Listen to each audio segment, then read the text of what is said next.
Quand on apprend à se connaître, tout est beaucoup plus léger, tout est beaucoup plus facile, tout est beaucoup plus clair. Et c'est ce dont vous avez besoin. Aujourd'hui, cette émission, un coup de projecteur sur 4 leçons que j'aimerais que nos enfants apprennent. 4 leçons même oubliées par l'école.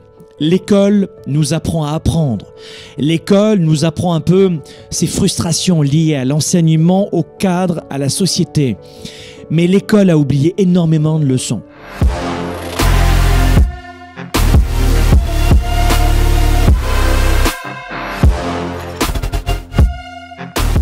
Première leçon, si vous l'appliquez, c'est déjà gagné. Si vous dites que vous allez faire quelque chose, faites-le.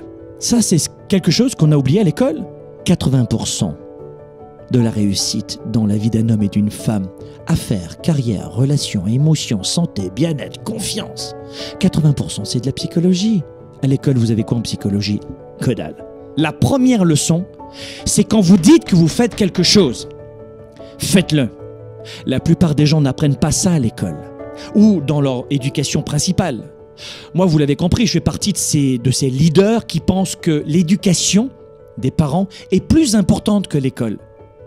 Mes gamins, ils ont manqué l'école plein de fois dans leur vie parce que dans la plupart de mes déplacements internationaux, ils sont toujours là depuis l'âge de 2 mois. Quand je négociais un gros contrat, eh bien, je les mettais au fond de la pièce, je leur mettais un papier, un crayon, dès l'âge de 7 ans, et je leur disais « Écoute papa et tu me dis ce que tu as retenu à la fin ». Et ils écoutaient une négociation parfois de 2-3 millions. Depuis tout jeune, je les éduque. Pourquoi? Parce que l'école est en total échec et défaillance sur l'aspect du leadership. Quand vous dites « Je veux perdre du poids », ne faites pas comme 97% des gens. C'est un souhait, c'est un vœu. « Oh, j'aimerais ». Non, c'est pas « j'aimerais », c'est « je vais perdre du poids ». Je me remets en forme. Je crée mon entreprise et je me donne les moyens. Donc la deuxième leçon, leçon numéro 2, c'est votre croissance est le principal résultat. Ce n'est pas forcément la destination la plus importante, c'est le voyage.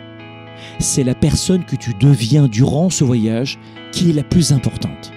Atteindre un sommet, un objectif, un but, un rêve, gagner 10 000 par an, 10 000 par mois, perdre 2 kilos, perdre 20 kilos, se mettre en couple cette année, fonder une famille, augmenter ça, je ne sais pas quel est votre projet. Parler devant des milliers de personnes, se lancer sur Internet, créer son entreprise, je ne sais pas quel est votre sommet.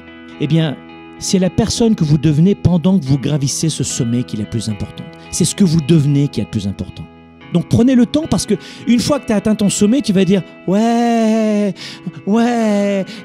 qu'est-ce qu'on fait maintenant ?»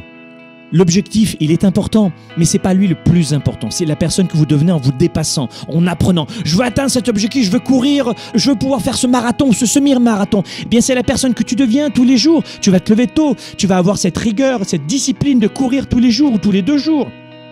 Et d'avoir cette rigueur, cette nouvelle rigueur en courant avec une course à pied tous les 2 jours pour cet objectif, tu vas faire la même chose pour le travail, tu vas retrouver le sourire, tu vas retrouver de l'énergie, de la santé.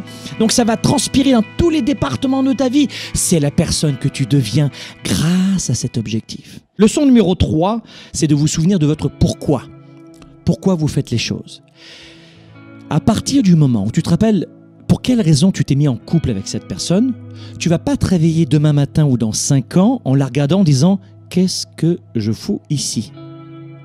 Il y a beaucoup de divorces qui pourraient être, je dirais, évités, de séparation, d'engueulades, de déchirures et d'enfants malheureux ensuite suite à des séparations, si la plupart des gens revenaient sur la connaissance d'eux-mêmes.